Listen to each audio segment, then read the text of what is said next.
Hello friend, welcome back. दोस्तों, आज की क्लास में हम पढ़ेंगे ऑपरेटिंग कॉस्टिंग और ऑपरेटिंग कॉस्टिंग में पढ़ेंगे hotel costing.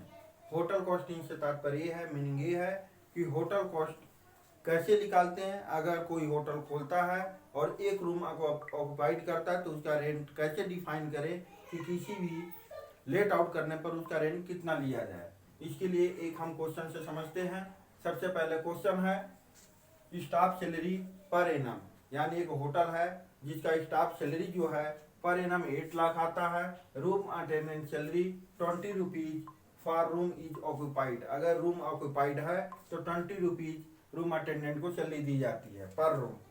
Light and heating charge 500 पर रूम। पावर 200 फॉर विंटर पर रूम।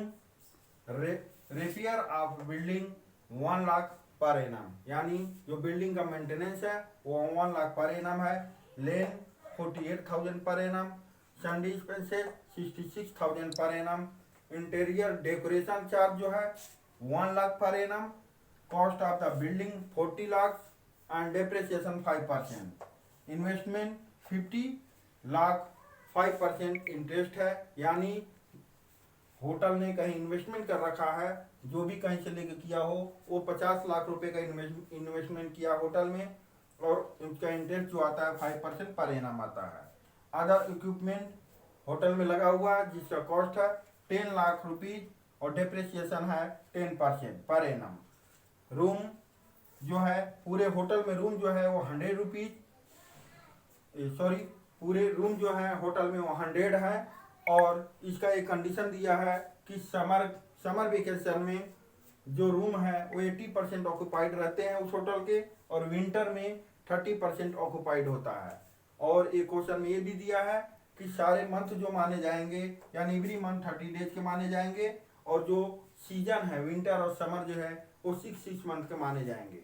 ये क्वेश्चन हमारा था। और ये भी दिया है कि टोटल कॉस्ट जो आता है उसमें 25% प्रॉफिट जोड़कर हम ये डिक्लेयर करेंगे कि पर रूम जो रेंट होगा, यानी हमें रूम से जो प्रॉफिट होगा, होटल से प्रॉफिट होगा, वो टोटल कॉस्ट पर 25% हमें प्रॉफिट अर्न करना है। तो ये हमारा क्वेश्चन था। अब इसको देखेंगे हम कैसे निकालते हैं। Calculation of room rent per day. Sorry, इसके लिए सबसे पहले हम निकालते हैं टोटल कॉस्ट। टोटल कॉस्ट में सबसे पहला स्टेप बाय स्टेप हम सॉल्व करते हैं। अगर क्वेश्चन दिया हो तो सबसे पहले हम देखते हैं staff salary. Staff salary per annum दिया हुआ है, और जो हम कॉस्टिंग निकाल रहे हैं किसी होटल का वो है एक साल के लिए कॉस्ट कितना आएगा। तो वो है हमारा स्टाफ सैलरी 8 लाख दिया हुआ है कॉस्ट। इसके बाद आता है रूम अटेंडेंट सैलरी, जो दिया हुआ था क्वेश्चन में 20 rupees for room is occupied, यानी रूम ऑक्यूपाइड है तो 20 रुपीज जो है अटेंडेंट को मिलता है। इसके लिए समर में 2 सीजन में माने गए हैं, एक समर वेकेशन, दूसरा है विंटर।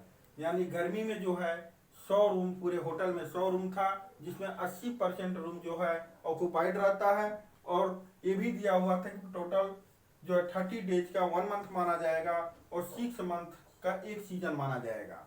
तो 6 into 30 days into 80% into 100 room into 20 rupees, ऐसे करने के बाद जो हमारा आता है 2,88,000, ये हमारा समर वेकेशन में, यानी समर में जो है रूम अटेंडेंट का सैलरी होता है एक साल का। उसी तरह से विंटर सीजन के लिए, विंटर सीजन में है 20 रुपीज हम देते हैं। 100 रूम है जिसमें 30% ऑक्यूपाइड रहता है, यानी लेट आउट रहता है, 70% खाली रहता है। तो जो ऑक्यूपाइड रहता है उसी पर हमें रूम अटेंडेंट को सैलरी देते हैं इंटू 30 डेज इंटू 6 मंथ, यानी हमारा जो कैलकुलेशन आएगा 1,08,000।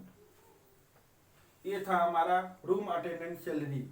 इसके बाद दोस्तों आता है हमारा दिया हुआ क्वेश्चन में लाइट एंड हीटिंग चार्ज जो है 500 पर रूम, यानी लाइट और हीटिंग जो होता है वो 5 रुपीज पर डे पर रूम है। और पावर जो है 200 रुपीज फॉर विंटर, यानी ध्यान देने का है कि इसमें जो है लाइट एंड हीटिंग जो है 500 पर रूम है, लेकिन ये विंटर और समर दोनों के लिए है, यानी दोनों कंडीशन में लाइट और हीटिंग जो है 500 पर रुपीज पर रूम लगता है। लेकिन पावर जो है केवल पावर से यानी हीटर चलाए जाते हैं, वो केवल ठंडी में चलता है, इसलिए पावर दिया 200 फॉर विंटर। इसको कैलकुलेशन जो करेंगे, समर के लिए लाइट और विंटर के लिए 500 rupees into 6 month into 100 room into 80%, क्योंकि समर में 80% ऑक्युपाइड रहता है और 100 रूम पूरे होटल में है और 6 मंथ के लिए माना जाता है एक सीजन। तो टोटल हमारा कैलकुलेशन आता है 2,40,000। उसी तरह से विंटर के लिए हमारा जो आएगा 30%, क्योंकि ऑक्युपाइड होता है, तो ये आएगा 90,000। लेकिन पावर के लिए केवल विंटर सीजन में उपयोग होता है, तो ये है 200 इंटू 6 मंथ 100 रूम इंटू 30%, यानी 36,000 ये आएगा हमारा पावर का कॉस्ट। यानी हमें लाइट एंड पावर का कॉस्ट ऐसे निकालेंगे। इसके बाद दोस्तों दिया हुआ है रिपेयर ऑफ बिल्डिंग, यानी जो होटल का जो बिल्डिंग है उसका मेंटेनेंस चार्ज 1 ईयर में 1 लाख रुपये जाता है। और इसके बाद लर्निंग चार्ज जो है 48,000 है जो यहाँ पर। इसके बाद सन्डी एक्सपेंसेस से रिलेटेड मतलब कोई अदर खर्चे जो हैं वो 66,000 का पर एनम है, 66,000 यहाँ पर लिखेंगे। इसके बाद दिया हुआ इंटीरियर डेकोरेशन,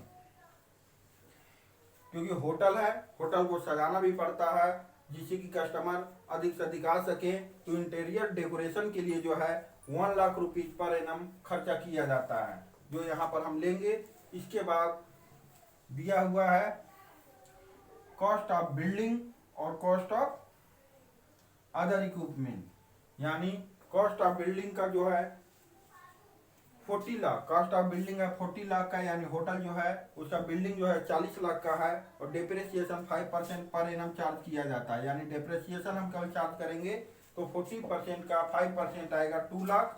और उसी तरह से हमारा अदर इक्विपमेंट 10 लाख रुपीज का लगा हुआ है होटल में, तो 10 लाख रुपीज का 10% हमारा डेप्रिसिएशन आता है 1 लाख रुपीज।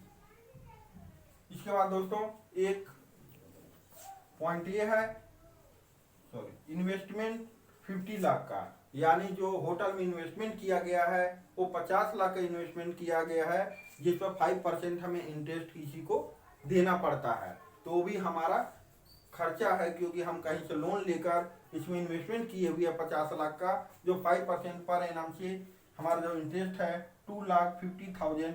यानी दोस्तों टोटल हमारा कॉस्ट आया 24,26,000, यानी जो होटल है उसका टोटल कॉस्ट हमारा आया 24,26,000। तो ये हमारा ए पार्ट निकला कि टोटल कॉस्ट कितना है, क्योंकि हमारे क्वेश्चन में दिया है कि जो प्रॉफिट होता है यानी जो भी कॉस्ट आता है उसके प्रॉफिट उसमें 25% प्रॉफिट जोड़ना है, लेकिन ये भी है बिफोर इंटरेस्ट, यानी इंटरेस्ट जो है इसको छोड़ने के बाद, यानी इंटरेस्ट ऐड करने से पहले जो हमारा कॉस्ट है उसका 25% हम इसके में जोड़ेंगे, तब हमारा आएगा कि हमें टोटल कॉस्ट कितनी लेनी है।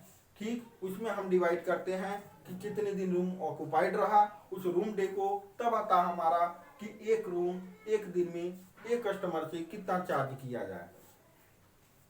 तो दोस्तों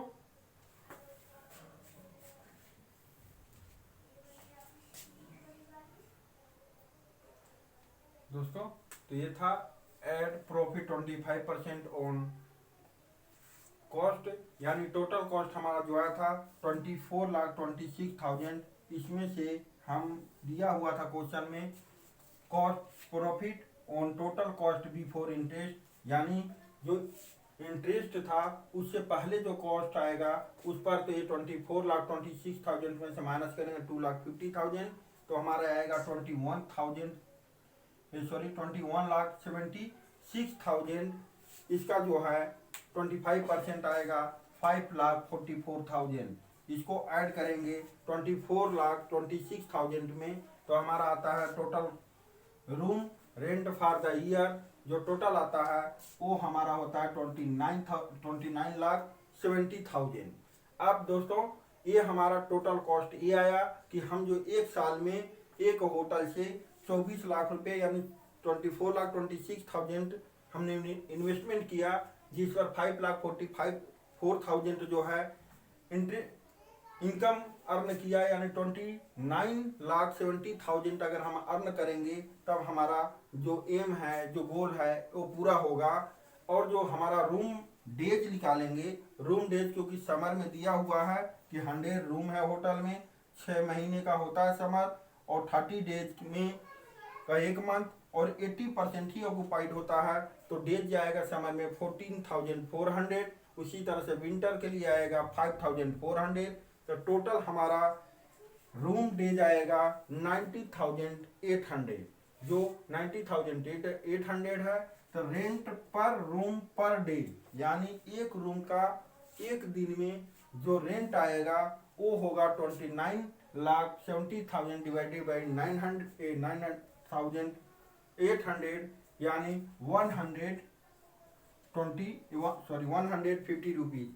यानी हमारा जब कैलकुलेशन आया इस होटल के लिए कि एक दिन एक रूम का जो कस्टमर से चार्ज करेगा वो है 150 रुपीज एक रूम का चार्ज जो लेगा, तब ये हमारा जो है जो कॉस्टिंग है और जो हमारा इनकम है जो हमने मान कर रखा है वो हमें अर्न हो पाएगा।